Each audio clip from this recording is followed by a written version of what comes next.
Assalamualaikum warahmatullahi wabarakatuh. Alhamdulillah, wassalatu wassalamu ala rasulillah. Segala puji dan puja kehadirat Allah subhanahu wa ta'ala, juga salawat dan taslim kepada Nabi besar Muhammad sallallahu alaihi wa ala alihi wa sahbihi wasallam. Kita akan membahas tuntas tentang keutamaan memberikan utang kepada orang, atau tenggang waktu, atau bahkan memaafkan utangnya. Ini ada bab tersendiri yang dikhususkan oleh para ulama hadis menyebutkan tentang keutamaannya. Insya Allah mudah-mudahan kita berharap ke depannya kita sudah tidak lagi kefikiran tentang masalah utangin gak ya, nah gitu. Kemudian yang kedua adalah ada juga orang mau mengutangkan tapi dijadikan sebagai sumber pendapatan, sehingga akhirnya dia bungakan ya, atau dia berikan tambahan, atau dia adakan tambahan di utang itu oleh si pemilik piutang ini. Oleh karena itu jadi riba hukumnya, haram ya. Karena dalam Islam kalau anda akadnya adalah bisnis, misalnya mudharabah atau murabaha, dengan cara meletakkan modal di satu usaha atau seseorang kemudian bagi hasil, atau anda beli sebuah produk, anda jual, beli dan jual putus langsung ya, dengan keuntungan yang jelas, maka itu murabaha, boleh saja mudharabah dan murabaha. Tapi kalau anda utang piutang, ini investasi pengeluaran harta tapi tidak ada keuntungan dunianya, murni untuk mengejar keutamaan akhirat. Jadi poin ini harus difahami dulu sebagai pondasi bahasan kita. Semoga Allah subhanahu wa ta'ala mudahkan, insya Allah kita akan lebih dalam membahas tentang masalah ini.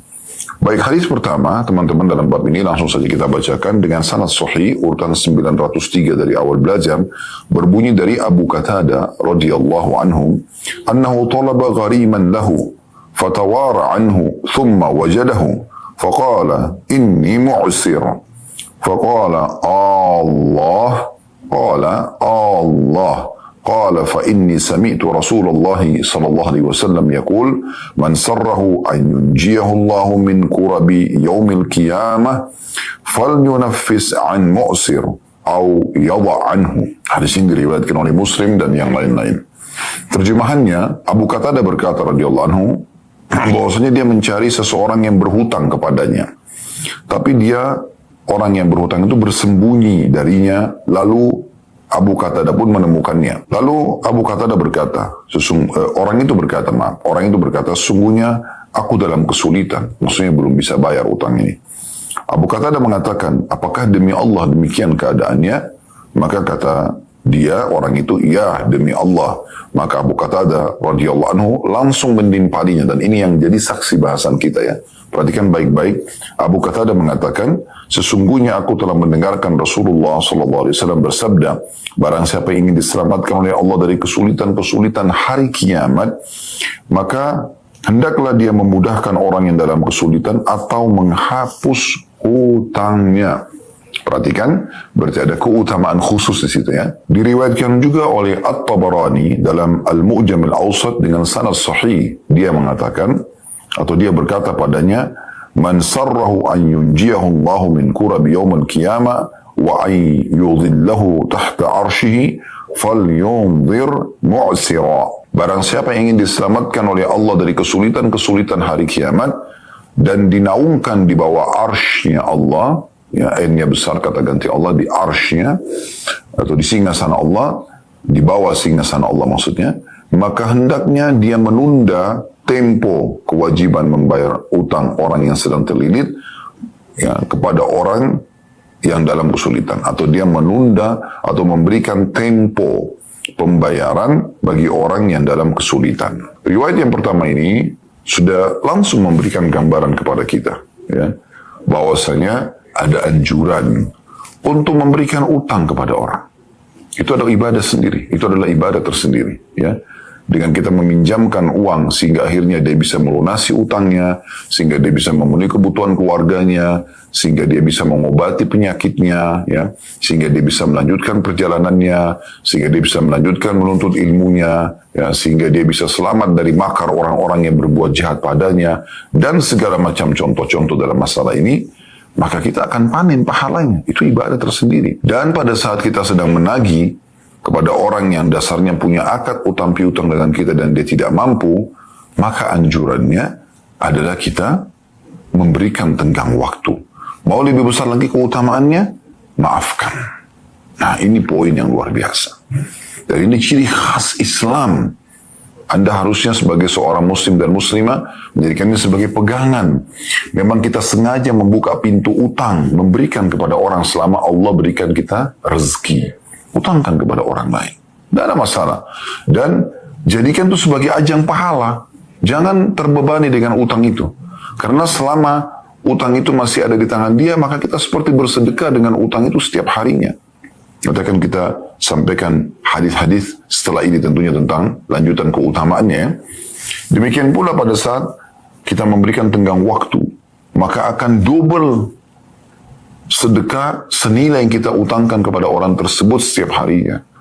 Anda maafkan, berarti selamanya akan menjadi nilai pahala bagi Anda. Itu kan luar biasa gitu. Ya. Berapa banyak orang yang terbebani dengan, orang ini sudah utang sama saya 10 tahun tidak bayar-bayar. Mungkin karena dia belum paham. Selama 10 tahun itu, setiap harinya, ya, kalau di akad kesepakatan pembayaran misalnya dari awal Januari ke akhir Januari, itu seperti bersedekah setiap hari 10 juta. Dia investasi 10 juta, dia mendapatkan pahala 300 juta. Atau kalau 31 hari berarti 310 juta. Anda mau bisnis di mana? Investasi 10 juta, setiap hari dapat 10 juta. Coba bayangkan, 100%. Tidak mungkin. Bahkan mungkin Anda tidak mendapatkan sumber pahala dalam hidup Anda yang mengalahkan sumber pahala mengutangkan orang ini. Kalau lewat dari tenggang waktu itu, maka akan mendapatkan double. Seperti Anda sedang bersedekah 20 juta per hari. Sampai batas waktu dia tidak bayar. Kalau 10 tahun dia tidak bayar, berarti setiap hari seperti 20 juta per hari, kali 1 tahun 365 hari. Itu kira-kira berapa banyak? Kali 10 tahun, kali 10, berapa banyak Anda dapatkan? Hanya karena memberikan tenggang waktu kepada dia. Jadi nggak usah berkeluh kesah. Toh rezeki Anda berjalan, walaupun utang itu tidak dibayar sama dia, atau belum dibayar. Nah ini ciri khas Islam, teman-teman sekalian. Bab ini bab yang luar biasa. Mungkin kalau kita jelaskan kepada non-muslim, mereka bisa masuk Islam kalau tahu dalam Islam ada bab seperti ini. Tidak lagi orang dalam kesulitan karena akan orang berlumba-lumba mengutangkan orang. Sa'ad bin Ubadah radhiyallahu anhu itu luar biasa. Beliau seringkali berbagi-bagi atau membagikan hartanya setiap hari. Dia sama anaknya Qais radhiyallahu anhu ajma'in itu selalu, karena ayahnya mengatakan, saat mengatakan kepada anaknya Qais, hai Qais, ini gudang harta ayah, sedekahkanlah. Maka mereka berdua, karena bahwa zaman dulu tidak ada media, mereka naik ke atas atap rumah mereka, kemudian mereka menyampaikan, wahai muslimin, siapa yang butuh kebutuhannya silakan datang. Maka datang mereka antri depan rumah tersebut, dibagiin kebutuhannya lah, gandum, madu, apa saja.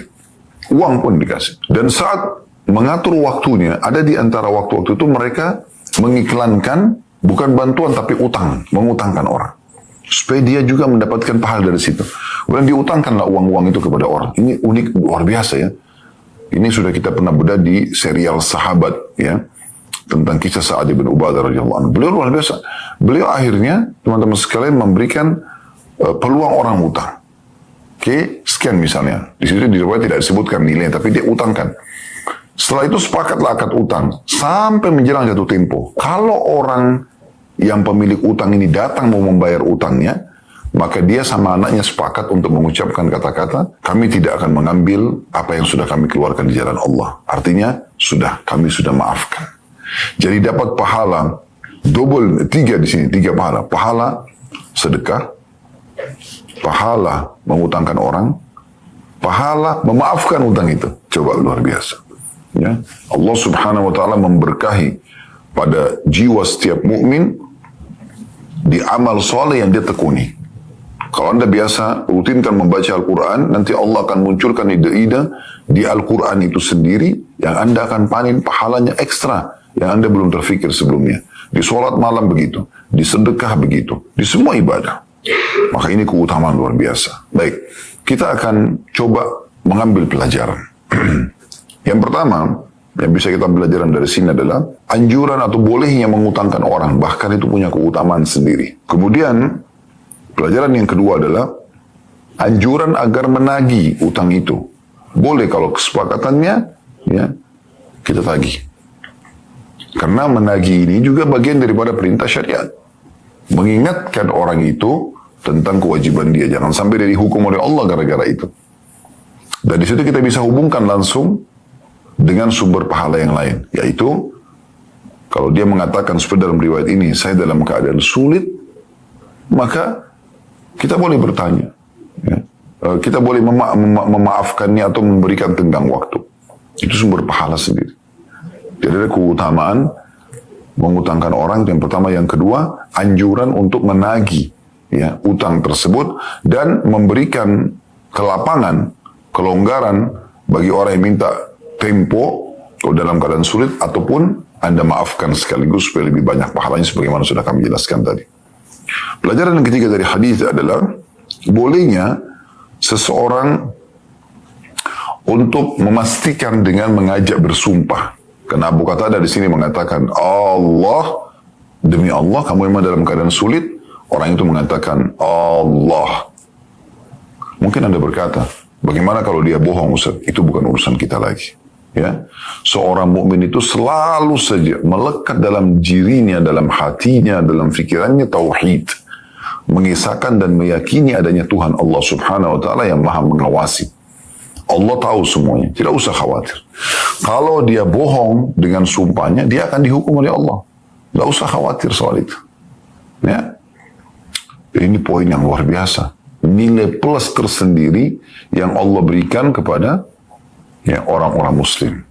Baik, kita masuk ke hadis yang diriwayatkan Tabarani masih nomor 1 sama, ya, atau kita langsung masuk ke faedah yang keempat, bahwasanya orang atau ada anjuran untuk memudahkan kesulitan atau mengeluarkan seseorang dari kesulitannya.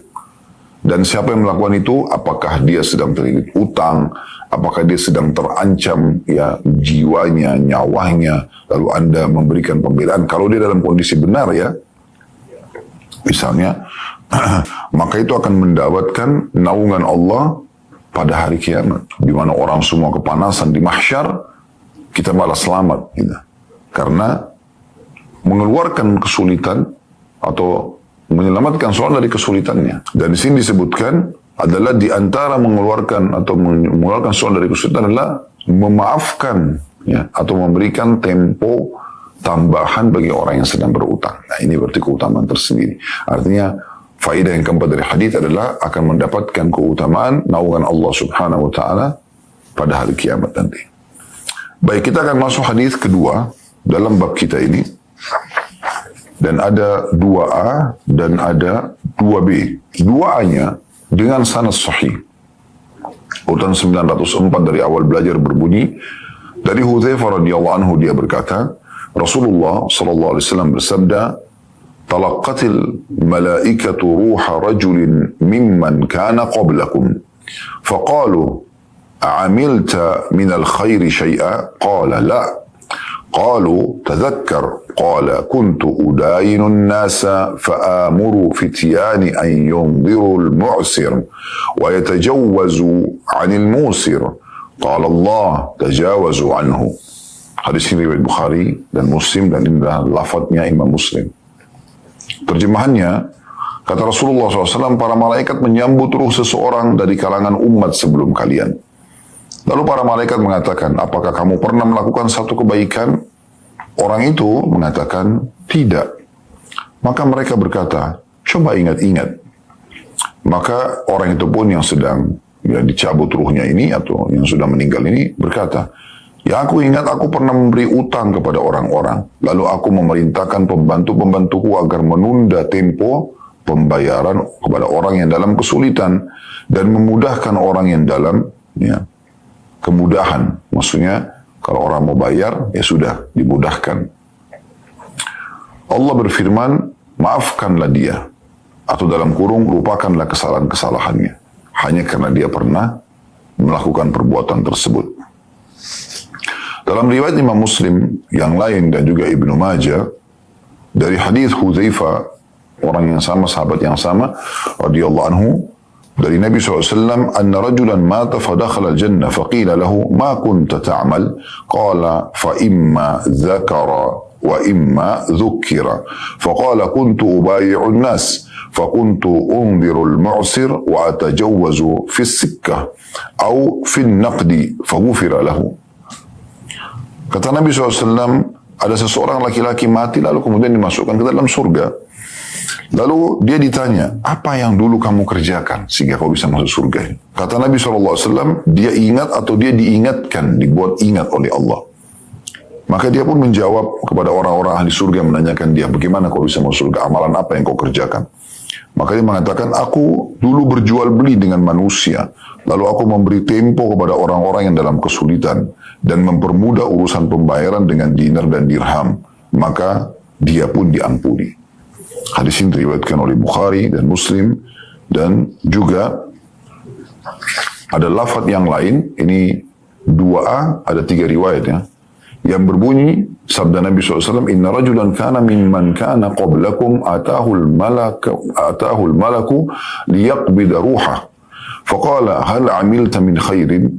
Qala ma'alam. Qila lahu unzur. Qala ma'a'lamu syai'a. Ghaira anni kuntu ubayi'un nasa fi dunya fa'undirul musir wa atajawazu 'anil mu'sir fa'adkhalahu Allahul jannah.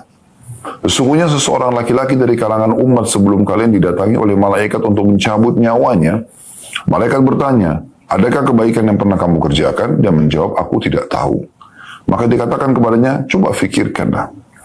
Lalu dia menjawab, aku tidak tahu sedikit pun, hanya saja aku berjual beli dengan manusia di dunia, maka aku memberi tempo kepada orang-orang yang dalam kesulitan, dan memaafkan orang-orang yang dalam kesulitan.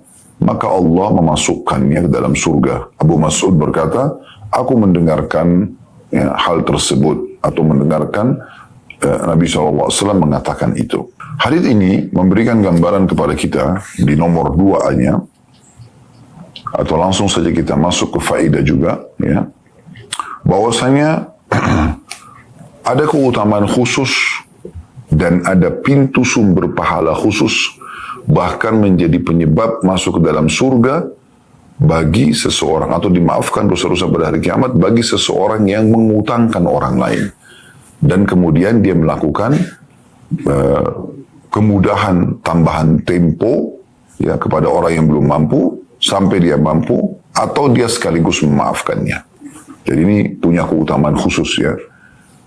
Disebutkan di sini ya, kita sudah tahu tadi lafaz hadisnya ya, bahwasanya ada seseorang yang meninggal umat sebelum kita, kemudian pada saat ruhnya ya ditarik oleh malaikat dan bertemu dengan malaikat, maka ya dia pun ditanya, apa kau pernah lakukan kebaikan selama ini? Karena dia bingungnya sampai dia tidak tahu, dia sudah melupakan, dia bilang saya ingat saya tidak ada. Maka para malaikat mengatakan coba ingat. Maka Allah pun mengilhamkan dia sehingga dia mengingat. Yang dia ingat adalah masalah itu. Seingat saya, pernah saya utangkan orang-orang di dunia, kemudian ya utang-utang yang saya kasih itu, saya sampaikan kepada staf-staf saya, petugas yang saya tugaskan, kalau seandainya ada orang yang kesulitan, ya berikan tempo. Kalau dia tidak bisa benar-benar bayar, maka maafkan. Maka gara-gara itu Allah pun berfirman kepada para malaikat, maafkan semua kesalahannya. Subhanallah. Ya. Dalam riwayat tadi yang sudah kita bacakan juga, malah dia masuk ke dalam surga, dan ahli surga bertanya pada dia, amal apa yang kau buat? Kok bisa kau masuk surga? Berarti kemungkinan dia punya kedudukan khusus dalam surga nih. Karena kalau dia seperti penghuni surga umumnya, mungkin orang tidak bertanya gitu kan. Atau dia berada di derajat yang rendah. Pasti derajatnya luar biasa ini, istimewa. Sampai ahli surga bertanya, apa amal yang kau kerjakan sampai bisa masuk ke derajat ini gitu. Maka dia mengatakan, seingat saya, ya saya dulu di dunia suka ya memaafkan orang-orang, memberikan tempo, waktu bagi orang yang tidak mampu bayar utang, atau aku memaafkannya. Maka ini luar biasa, keutamaan khusus gitu ya. Keutamaan khusus. Jadi, faedah pertama dari hadis adanya keutamaan bagi orang yang mengutangkan orang lain gitu ya. Mengutangkan orang lain karena punya keutamaan yang luar biasa yang sudah kita sebutkan tadi ya. Kemudian yang kedua, ini juga terjadi ya, atau keutamaan juga bisa didapatkan bagi para pedagang. Para pedagang yang suka memudahkan transaksi. Nah ini juga ciri khas Islam, saudara seiman ya. Luar biasa gitu. Jadi berbeda sekali pemikiran kita sebagai seorang muslim dengan pemikiran orang-orang kapitalis. Mereka berpikir bagaimana bisa mengorek keuntungan sebanyak mungkin dari konsumen, gitu kan? Kalau kita tidak, bagaimana kita bisa berdagang ya, untuk mencari sumber kehidupan? Kita juga bisa bersedekah di situ. Dan dalam transaksi jual beli, ada saatnya di mana kita transaksi ngambil keuntungan, ada saatnya kita justru memaafkan dan memberikan kepada orang. Kan begitu. Saya pernah mengangkat sebuah kisah dan saya coba ingatkan kembali kisah itu. Kisah ini unik, terjadi di Saudi. Ada seorang pemilik toko selimut. Seingat saya di kota Madinah terjadi ini. Toko selimut ini, kebetulan selimutnya itu 100 rial ke atas harganya. Dia antara 400.000 sampai jutaan. Ya. Masuklah seseorang di musim dingin, kelihatan pakainya biasa, dia datang kepada salah satu staf toko lalu berkata, saya butuh 4 buah selimut untuk saya, istri saya, dan kedua anak saya karena dingin. Ada nggak selimut bisa saya dapatkan dengan 100 rial, 4 buah selimut? Maka spontan pegawai itu mengatakan, tidak ada. Karena harga minimal 100 rial 1 piece. Dia minta 100 rial 4 piece, gitu kan. Kebetulan pemilik toko ini orang beriman kepada Allah Subhanahu wa taala dan dia ya langsung pada saat itu mengambil alih tanpa dia memberikan penjelasan kalau dia pemilik tempat. Dia memberikan isyarat kepada pegawainya agar pegawainya ini ya meninggalkan konsumen tersebut dan biar berurusan sama dia. Lalu dia tanya kembali, ada apa? Bapak itu mengatakan, saya butuh ya 4 buah selimut. Saya butuh 4 buah selimut. Karena memang buat saya, buat istri saya dan kedua anak saya, dan ini musim dingin. Ada nggak selimut di toko Anda ini ya, yang bisa mendapatkan 100 rial dengan 4 selimut? Kata pemilik toko dengan senyum, ada. Dan Anda bisa pilih selimut apa saja di sini. Bisa Anda beli dengan 100 rial 4 piece. Artinya bukan diarahkan, oh selimut ini misalnya yang 100 rial 1, saya bisa kasih Anda 100 rial 4. Tidak. Dia tidak ingin bersedekah setengah-setengah. Dia mengatakan apa? Silakan. Di toko ini Anda bisa ambil selimut apapun 100 rial 4 piece. Maka orang itu, karena dia pikir dia akan bayar gitu kan, dia dengan percaya dirinya, dia ingin ya segera bertransaksi. Maka dia pun keliling mencari selimut di situ sampai dia temukan selimut yang dia inginkan, entah berapa harganya gitu kan. Mungkin diambil yang 1.000 rial satu, intinya diambillah sama dia 4 itu, dibawa ke kasir, dan yang transaksi langsung pemilik toko. Semua pegawai, staf diam dan menyaksikan keajaiban yang sedang terjadi ini. Maka diterima 100 rial tersebut, diberikan 4 selimut, orang itu keluar dengan membawa selimut, dan dia dengan percaya dirinya kalau dia sudah membayar, dan ini adalah ya dia bayar dengan nilai yang benar gitu ya. Setelah orang itu pergi, maka pemilik toko mengumpulkan para stafnya lalu berkata, saya yakin kalian punya pertanyaan. Kata salah satu stafnya, benar. Kami masih belum bisa berpikir bagaimana bisa Anda tadi bertutur kata kepada pembeli tersebut, bisa Anda memilih selimut apa saja. Di toko ini semuanya Anda bisa beli dengan 100 rial 4 piece. Dan orang ini akhirnya bisa memilih sesuka dia. Dan selimut yang diambil mahal-mahal tentunya. Karena minimal 100 rial 1 piece. Bagaimana kami memahami ini? Kalau Anda niat bersedekah, kenapa Anda tidak kasih saja? Maka pemilik toko mengatakan, baik, saya akan jawab. Orang ini sedang butuh. Orang ini sedang butuh. Dia lagi butuh selimut. Dingin. Dan dia menanyakan, bisa nggak mendapatkan 100 rial 4 piece? Karena uang dia cuma 100 rial. Maka tidak mungkin orang yang butuh, kita mengatakan karena uangnya tidak cukup, pergilah. Di sini nggak mungkin kamu dapatkan 100 rial. Islam tidak mengajarkan itu. Islam mengajarkan bagaimana kita membantu saudara kita yang sedang kesulitan. Maka saya mengatakan bisa Anda mengambil. Kalau kenapa saya tidak berikan saja sedekah kepada dia? Jawabannya sederhana. Orang ini datang dengan kemuliaan jiwa. Dia mau membeli. Dia bukan sedang mengemis. Dia bukan minta. Kalau dia mengemis minta, saya akan kasih. Tapi dia sedang ingin transaksi. Biarkan dia keluar dari toko ini dalam kondisi mulia. Coba ambil pelajaran dari kisah ini. Bagaimana luar biasanya Islam mengajarkan setiap penganutnya untuk selalu menghubungkan antara kegiatan ekonomi dengan sosial. Tidak selamanya selalu berpikir seperti kapitalis, keuntungan dan keuntungan. Walaupun bahkan sampai menerobos hal-hal haram, ya, atau bahkan menzalimi orang lain, atau menjatuhkan citra orang lain, ya, perusahaan lain, toko lain, restoran lain. Dalam Islam tidak ada seperti itu. Ya, kita malah saling dukung-mendukung, ya, saling memberikan kesempatan orang untuk mendapatkan keuntungan, dan Allah akan mendatangkan keberkahan justru dari situ. Nah, ini poin yang bisa kita pelajari yang luar biasa daripada hadis ini. Keutamaan yang ketiga dari hadis adalah Allah Subhanahu wa taala akan memaafkan dosa-dosa, ya, bagi orang yang memudahkan utang piutang dengan jatuh tempo atau memaafkan, ataupun dalam transaksi jual beli, ya, dia memudahkan. Sebagaimana tadi hadis riwayat Imam Muslim, ya, dia mengatakan, aku berjual beli dengan manusia lalu aku memberi tempo kepada orang yang dalam kesulitan atau mempermudah urusan pembayaran dengan dinar dan dirham. Maka dengan itu Allah mengampuninya. Artinya dia transaksi, orang ini tidak mampu sebagaimana kami berikan kisah tadi, maka itu, ya, cukup untuk dia raih produknya laku, Allah datangkan keberkahan dan Allah jadikan sumber pahala buat dia. Ini juga pernah terjadi pada Abu Hanifah rahimahullah. Beliau pernah membeli kedatangan di toko sutranya di Irak.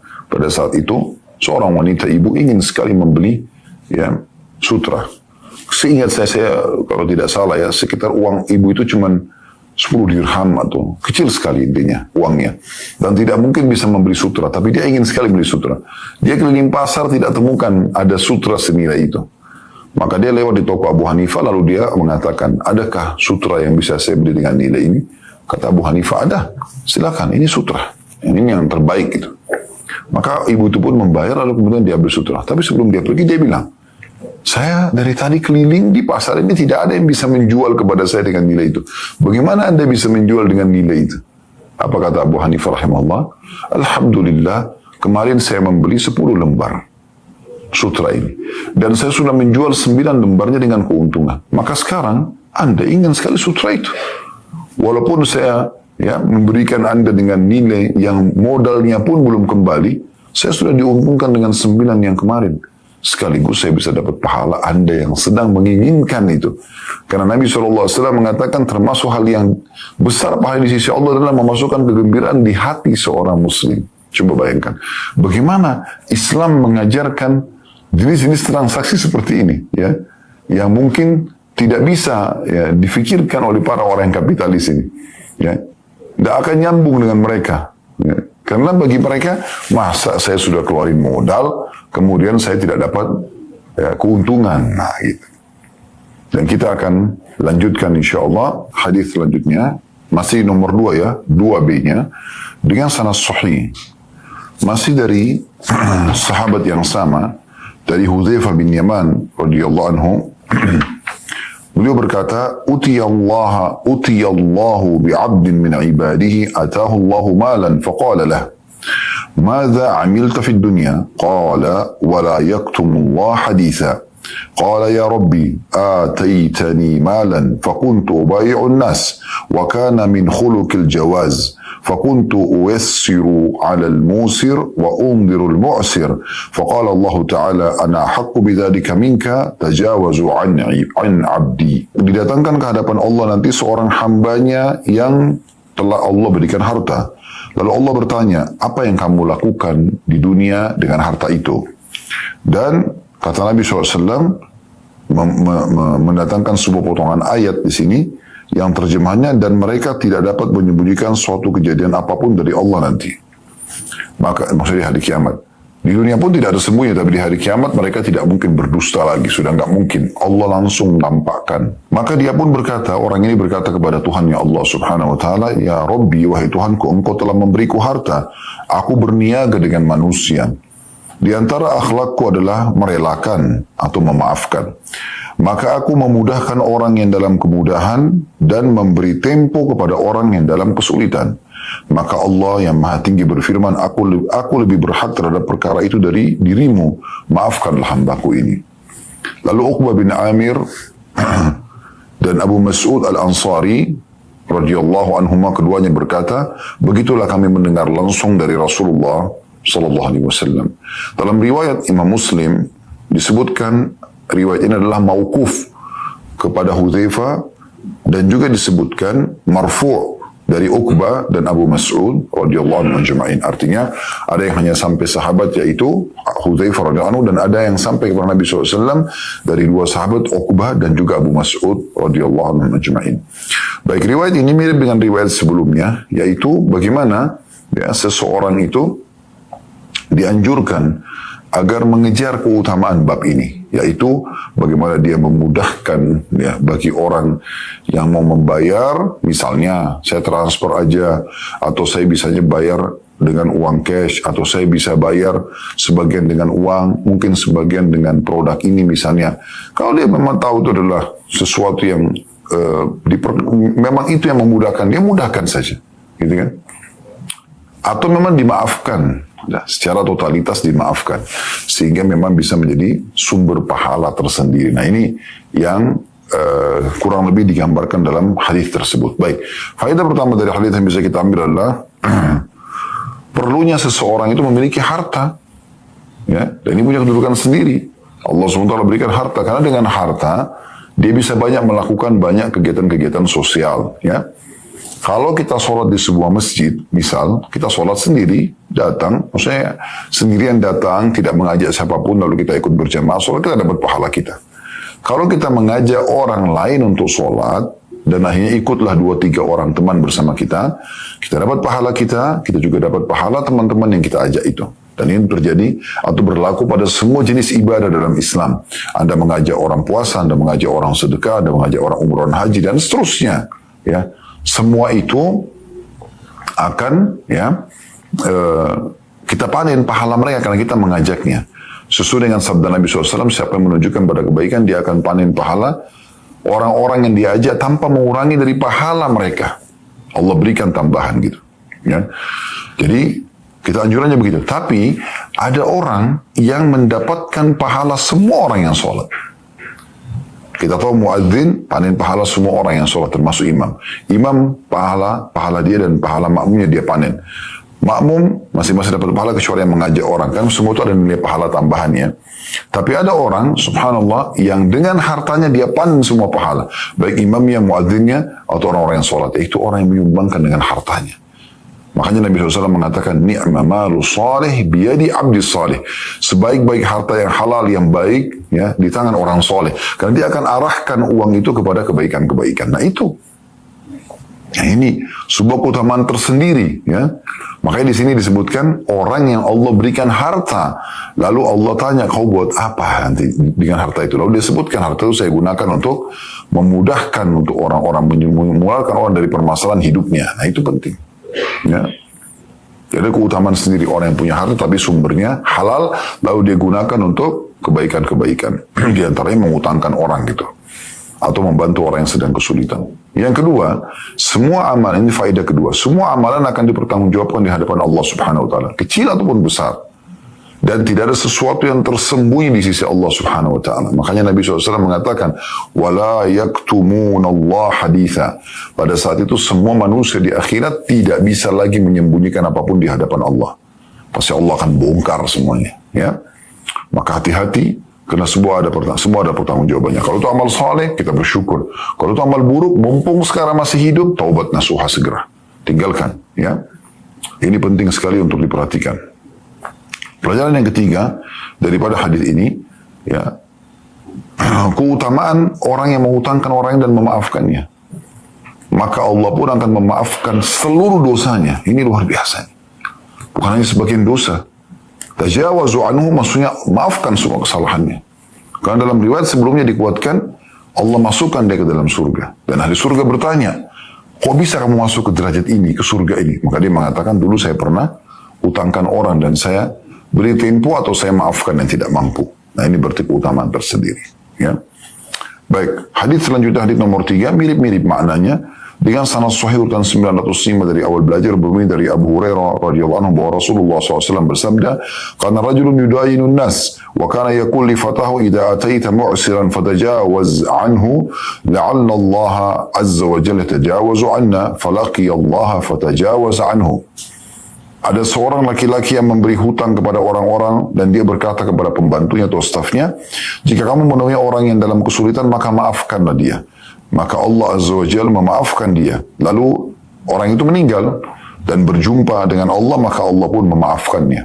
Hadis ini diriwayatkan Bukhari dan Muslim. Juga An-Nasai meriwayatkan, hanya saja lafadznya An-Nasai adalah bahwa Rasulullah SAW bersabda, "Inna rajulan lam ya'malu khairan qad wa kana yudayinu an-nas fayaqulu li rasulihi khudh ma tayassar watruk ma asur wa tajawaz لعل الله يتجاوز عنا فلما هلك قال الله له هل عملت خيرا قد قال لا إلا أنه كان لي غلام وكنت أدين الناس فإذا بعثته ليتقاضى قلت له خذ ما تيسر واترك ما عسر وتجاوز لعل الله تعالى يتجاوز عنا قال الله قد تجاوزت عنك."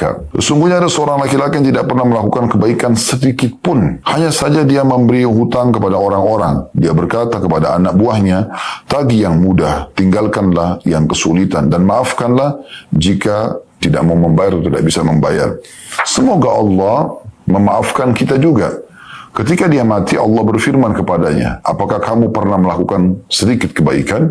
Dia menjawab, "Tidak, hanya saja aku memiliki anak buah, aku sendiri memberi utang kepada orang-orang. Jika aku menyuruhnya menagih, aku berkata kepadanya, ambil yang mudah, biarkan yang sulit, dan maafkanlah. Semoga Allah Ta'ala memaafkan kita."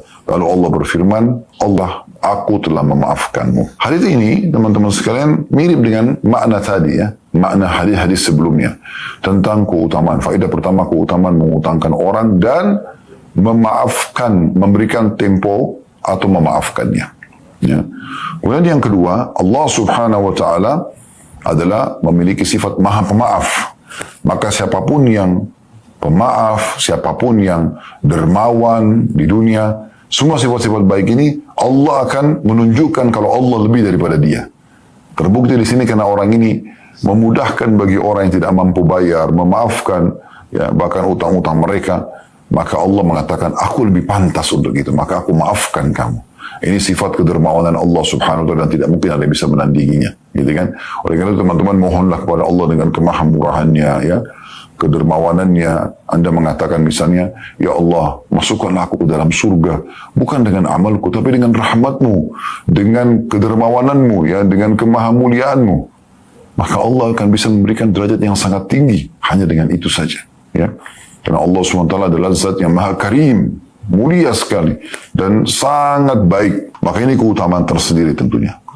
Baik, selanjutnya, hadis keempat, dengan sanad sahih, urutan 906 dari awal belajar berbunyi dari Abu Mas'ud Al-Badri radhiyallahu anhu, dia berkata, Rasulullah SAW bersabda, "Husiba rajulan mimman kana qablakum, falam yujad lahu min al-khairi syai' illa annahu kana yukhalitu an-nas wa kana musiran."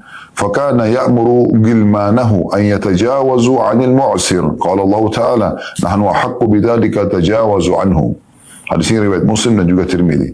Seseorang laki-laki, kata Nabi SAW, seorang laki-laki dari kalangan umat sebelum kalian dihisab, dia tidak memiliki kebaikan apapun, hanya saja dia bergaul dengan manusia. Dia adalah orang yang berharta, dia memerintahkan para pembantunya agar memaafkan orang yang dalam kesulitan, maka Allah Ta'ala berfirman kepada para malaikat, kami lebih berhak terhadap hal itu, maafkanlah dia.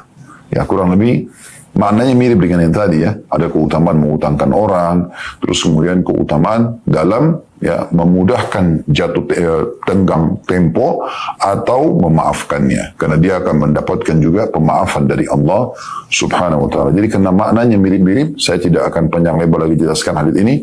Kita langsung tutup dengan hadis yang kelima. Hadis yang kelima ini saya melihat adalah hadis yang paling luar biasa dalam penjelasan keutamaan orang yang mengutangkan orang lain. Ya. Hadis dengan sanad hasan urutan 907 dari awal belajar berbunyi dari Buraidah radhiyallahu anhu, dia mengatakan, aku mendengarkan Rasulullah sallallahu alaihi wasallam bersabda, "Man anzara mu'siran falahu kulla yawmin mithlahu sadaqah ثم سمعت يقول من أنظر معسرا فله كل يوم مثليه صدقة فقلت يا رسول الله سمعتك تقول من أنظر معسرا فله كل يوم مثله صدقة ثم سمعتك تقول من أنظر معسرا فله كل يوم مثليه صدقة قال له كل يوم مثله صدقة قبل أن يحل الدين فإذا حل فأنظره فله كل يوم مثليه صدقة. Hadis ini diriwayatkan oleh Al-Hakim dan semua rawi-rawinya dijadikan hujjah dalam As-Sahih atau thiqah terpercaya. Juga diriwayatkan oleh Imam Ahmad dan Ibnu Majah. Terjemahannya, kata Nabi SAW, barang siapa memberi tempo pembayaran utang, ya, pas dia jatuh tempo tapi belum sempat, atau orang yang punya utang belum bisa bayar, dia berikan tempo. Barang siapa memberikan tempo pembayaran utang kepada orang yang dalam kesulitan, maka dia mendapatkan nilai sedekah senilai hutang tersebut. Tapi sudah saya berikan gambaran di awal pembukaan kita ya. Dan ini dalilnya. Kalau Anda utangkan orang 10 juta, maka mulai hari itu Anda seperti bersedekah 10 juta. Sebulan misalnya Anda utangkan dia, maka Anda mendapatkan seperti setiap hari ya 10 juta sedekah. Dan ini mungkin sulit Anda lakukan. Bagaimana dengan orang yang utangkan 100 juta, 1 miliar, 10 miliar, berapa banyak pahalanya. Dia seperti sedekah sebesar itu setiap harinya, sampai jatuh tempo. Ya, saya ulangi kata Nabi SAW, barang siapa memberi tempo pembayaran utang kepada orang yang dalam kesulitan, maka dia mendapatkan nilai senilai utang tersebut. 1 kali lipat setiap harinya.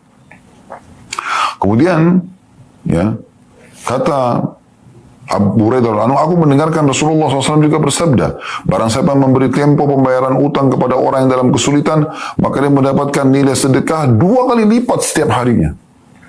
Maka aku berkata, wahai Rasulullah, aku mendengar Anda bersabda, barang siapa memberi tempo kepada orang yang dalam kesulitan, maka dia mendapatkan nilai sedekah senilai utang tersebut 1 kali lipat.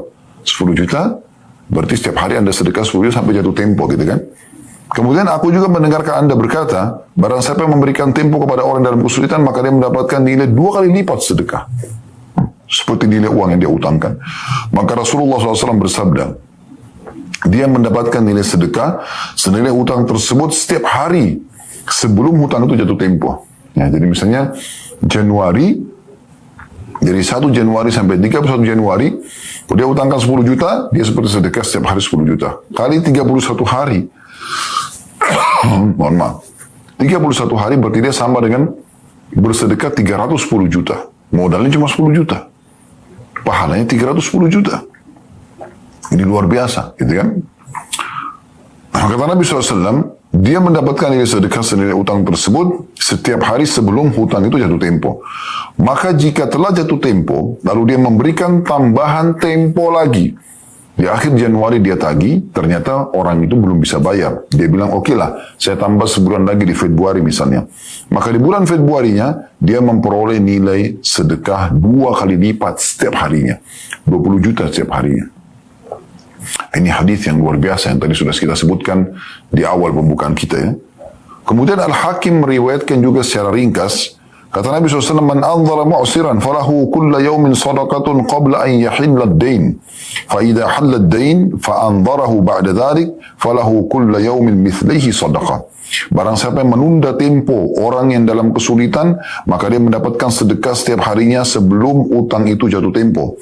Apabila telah jatuh tempo, lalu dia memberi tenggang waktu, maka dia mendapatkan pahala sedekah 2 kali lipat setiap harinya.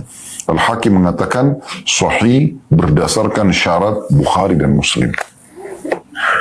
Riwayat ini teman-teman adalah riwayat yang saya katakan tadi sangat agung atau paling agung dalam bab mengutangkan orang. Dan ini ciri khas Muslim sekali lagi dan Muslimah. Mereka malah sibuk mengutangkan orang dan memberikan tenggang waktu dan menikmati itu karena dia manain pahalanya setiap hari. Belum tentu kita bisa sedekah sebesar itu kalau bukan karena dari bab utang. Jadi mulai sekarang bersihkan hati Anda. Tidak usah jengkel dengan orang yang belum sempat membayar utangnya. Tugas Anda menagih. Kalau dia belum bisa, mudahkan. Dimaafkan kesalahan hari kiamat. Dijamin masuk ke dalam surga. Ini balas. Dosa-dosa Anda dimaafkan. Bahkan tadi sudah dengar hadisnya, orang sebelum kita tidak punya kebaikan. Tapi Allah maafkan dia dosa-dosanya. Plus lagi, dia seperti bersedekah, sejumlah uang yang dia sedekahkan itu sebelum jatuh tempo setiap harinya. 10 juta berarti 10 juta tiap hari. Kalau dia berikan tenggang waktu setelah jatuh tempo yang disepakati, maka dia akan panen 2 kali lipat pahalanya. Dan ini luar biasa. Ya. Ini hadis yang paling agung saya lihat secara pribadi ya, dalam bab mengutangkan orang lain. Allahu a'lam.